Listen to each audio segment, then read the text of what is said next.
Donc, quand Saad demande une coro, il faut la faire parce qu'il est tenace. Bon, là, je n'ai pas hésité, l'indication est indiscutable.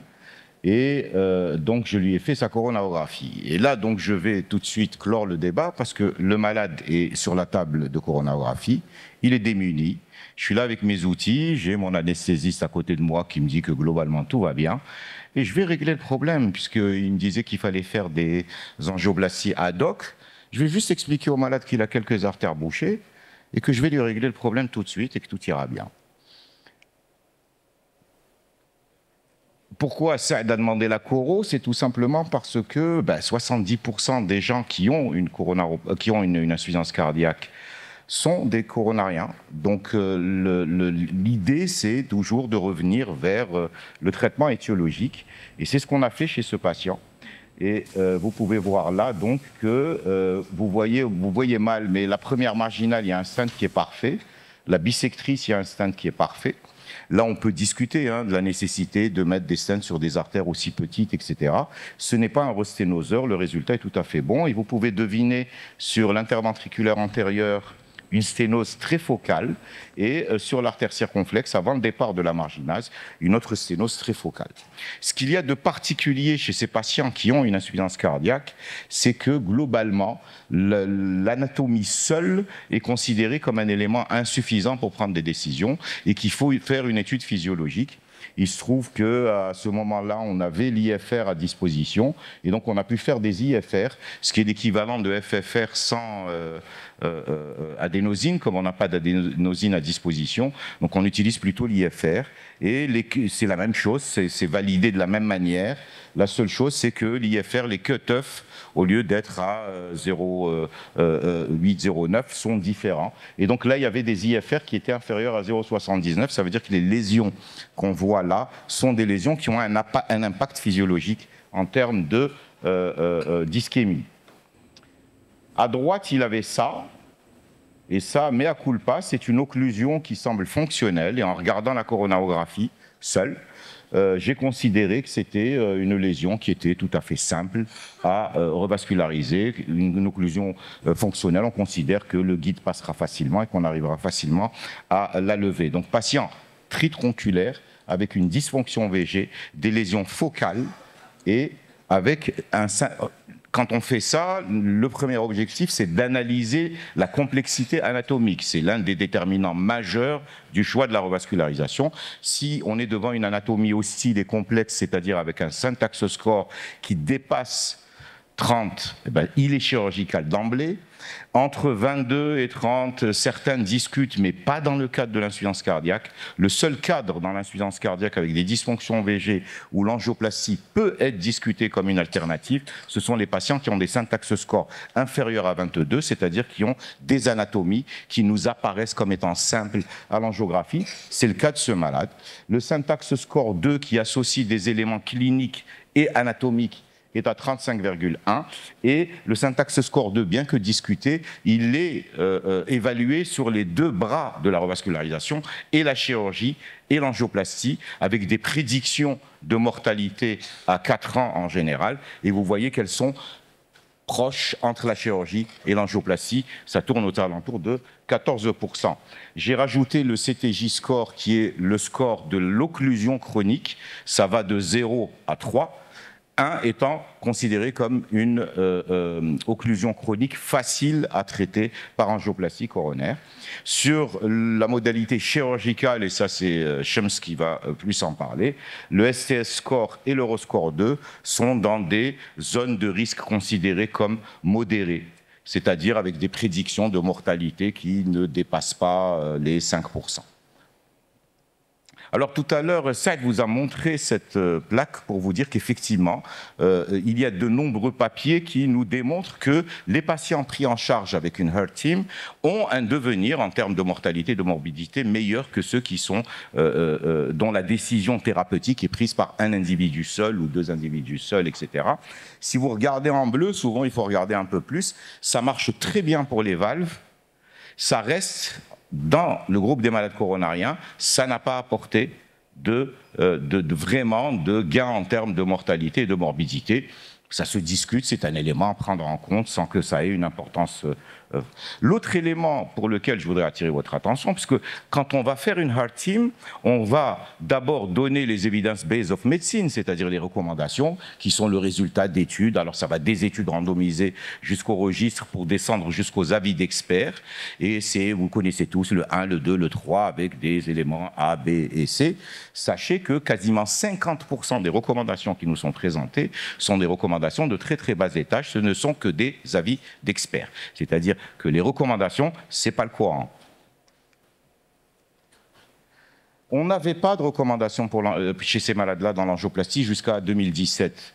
Ce qui s'est passé, ensuite en 2018, on a des recommandations chez les malades qui ont des FEVG inférieurs à 35%. La recommandation principale est qu'il faut les revasculariser. La chirurgie est la technique de revascularisation la plus appropriée et que l'angioplastie a une place, mais vous voyez au niveau de recommandation de 2 à C, c'est-à-dire qu'on a un bénéfice, mais que ça n'est pas quelque chose qui est tout à fait... Ça veut dire quoi? Ça veut tout simplement dire, 1, ça se discute quasiment pas, il faut le faire. Pourquoi B? Parce qu'on n'a pas une foultitude d'études, c'est basé globalement sur une étude randomisée, qui est l'étude Stitch. Et Stitch, qui est une étude qui a comparé la chirurgie au traitement médical, cette étude a complètement changé la manière dogmatique dont on réfléchissait, c'est-à-dire pendant les 30 dernières années de mon métier, on considérait que quelqu'un qui a une dysfonction ventriculaire gauche sévère, il fallait lui faire une viabilité pour voir s'il y avait des territoires viables susceptibles de récupérer en cas de revascularisation. Et ce n'est que quand on avait cette viabilité qu'on allait à la revascularisation. Stitch a tout cassé en montrant que de toute façon, tous les patients bénéficiaient d'une revascularisation qui soit viable ou pas. Encore mieux, quand on regardait les sous-groupes, ceux qui n'avaient pas de viabilité bénéficient encore plus de la revascularisation que ceux qui avaient une viabilité. Ça paraît comme ça un peu difficile à comprendre en termes de concept. C'est que tout simplement le concept de viabilité lui-même demeure discutable, comme celui de l'ischémie. C'est des concepts qui ne sont pas encore tout à fait pointus et pour lesquels il y a beaucoup de zones d'ombre. Et surtout, en fait, la viabilité a surtout un élément pronostic, c'est-à-dire qu'en dehors de tout traitement, quand on a de la viabilité, eh ben, on a un pronostic meilleur que quand on n'en a pas. Et que l'intervention de la chirurgie ne vient que conforter ce meilleur pronostic chez les patients qui ont de la viabilité versus ceux qui n'en ont pas. Donc on est passé de ce moment-là, c'est-à-dire pendant 30 ans, viabilité déterminant les deux axes, on fait ou on fait pas, on revascularise ou on ne revascularise pas, à quelque chose de tout à fait linéaire, insuffisance cardiaque, coronarien. Quand on rapporte la coronaropathie à la maladie ventriculaire gauche, il faut revasculariser. Quant à l'angioplastie, elle a du mal parce qu'elle a été comparée dans l'étude de Revive de BCS2, elle a été comparée au traitement médical et elle a du mal à s'affirmer parce que regardez, quand on regarde à 1 an, puis 2 ans, puis 3 ans et demi, et bien qu'on donne un traitement médical optimal ou qu'on dilate ces malades-là, on ne gagne ni en mortalité, ni en morbidité. On gagne un peu en qualité de vie au début, et ensuite ça se dégrade. Pourquoi ça se dégrade? Parce qu'ils sont insuffisants cardiaques. Et donc l'angioplastie a du mal à trouver une place comparée. On n'a pas d'études pour l'instant, head-to-head, avec la chirurgie. Il y en a une qui vient de démarrer à Mondor, sous l'égide d'ailleurs d'Emmanuel Teger, je ne sais pas s'il est là, et qui va comparer de manière prospective 2 groupes de patients en insuffisance cardiaque avec des fractions d'éjection inférieures à 35%. Certains seront randomisés en chirurgie et d'autres seront randomisés en traitement en angioplastie. Ça, c'est pour revenir sur ce que je vous ai dit par rapport à Stitch. Ça, c'est dans Revive 2. C'est exactement les mêmes conclusions en termes de viabilité. La viabilité vous donne un pronostic. Quand tout est viable, le pronostic n'est pas mauvais. Quand rien n'est viable, le pronostic est plus mauvais, avec une zone intermédiaire de un peu de viabilité, etc., etc.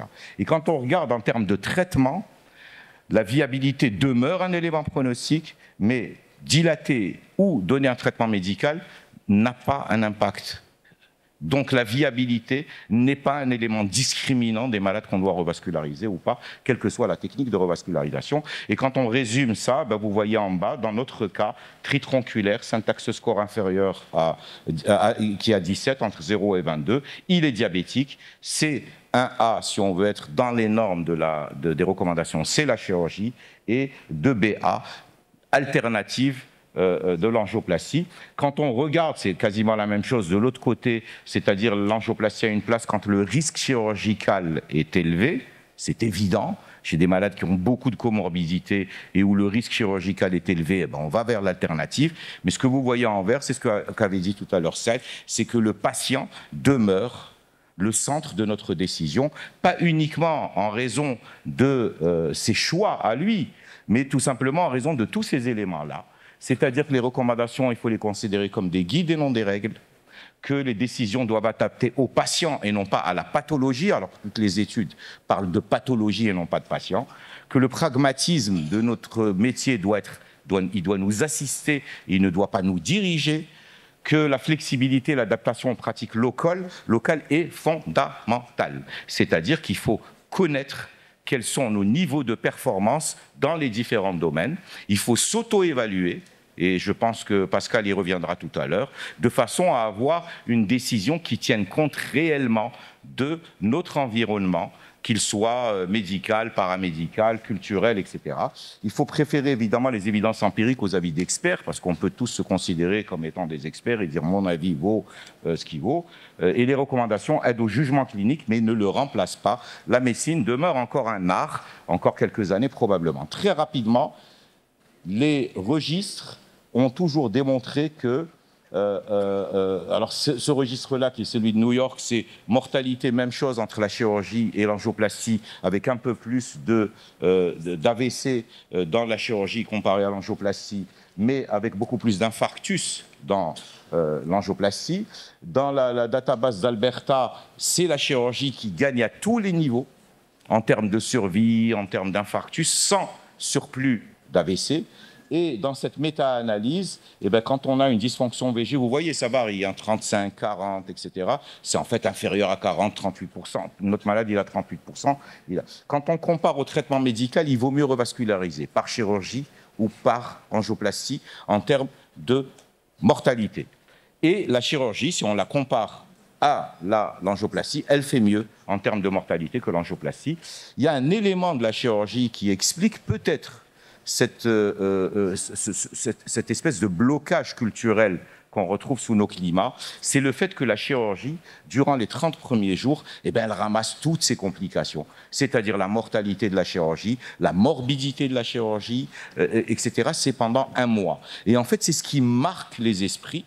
On oublie qu'en fait, quand on suit les malades, au bout de 2 ans, eh bien, la chirurgie commence à gagner en survie, etc. etc. Pourquoi ? La différence avec l'angioplastie, qui, elle, ne marque pas, parce qu'il rentre, on le dilate, il sort le lendemain. Donc, il sort, il dit « Ah, c'était nickel, hein, il m'a débouché les artères, tout s'est bien passé ». Là, l'angioplastie ne met pas à l'abri des patients des infarctus qui vont arriver plus tard, alors que la chirurgie le fait. Et c'est probablement ça qui explique toutes les différences chez les patients stables, qu'ils soient insuffisants cardiaques ou pas d'ailleurs, entre la chirurgie et l'angioplastie. Quand on opère un malade, il ne fait plus d'infarctus. Pourquoi ? Parce qu'il n'a plus besoin de ses axes proximaux. Quand on dilate un malade, ses axes proximaux sont là, et les infarctus proximaux sur des gros troncs existent encore. C'est la grande différence entre les deux. Un élément qui, à mon sens, est fondamental, celle-là, elle apparaît ça, c'est pour vous redire ce que je disais actuellement, c'est-à-dire la chirurgie gagne en baissant la survenue d'infarctus chez les patients. Alors certains vont dire le traitement médical hyperconduit aussi va baisser mais la chirurgie par rapport à l'angioplastie fait mieux. Donc qu'est-ce qu'on a fait ? On a fini par dilater ce patient à l'encontre de toutes les recommandations avec un mea culpa. Je m'étais trompé sur la facilité de l'occlusion de la coronaire droite et j'ai passé pratiquement 3 heures à pouvoir lui ouvrir sa droite alors que je pensais que ça allait prendre 5 minutes parce que tout simplement c'était une mauvaise évaluation de sa pathologie. Une seule chose que j'ai oublié de vous dire, c'est la revascularisation dite complète. Dans ces cas-là, soit on a la possibilité de revasculariser de manière complète nos patients, c'était la diapositive d'avant, soit on a la capacité de les revasculariser de manière complète, et là on se rapproche des résultats de la chirurgie. Mais si on ne les revascularise pas, voilà, vous voyez la revascularisation complète, c'est PCI-CR, Complete Revascularization. Vous voyez le trait rouge, il se rapproche du bleu de la chirurgie. Dès qu'on est incomplet, on décroche et nos résultats sont mauvais. C'est-à-dire que l'idée de prendre un insuffisant cardiaque et de lui dire « moi je vais te faire l'IVA, mais la droite, la circonflexe, elles sont complexes, etc., j'y touche pas, tout va aller bien », est mauvaise. Alors que quand on peut faire de la revascularisation complète, on a probablement une chance d'avoir des résultats qui se rapprochent de ceux de la chirurgie. Et maintenant, on va voir l'avis de notre ami Pascal, qui, lui, fait de la revascularisation complète parce qu'il est chirurgien.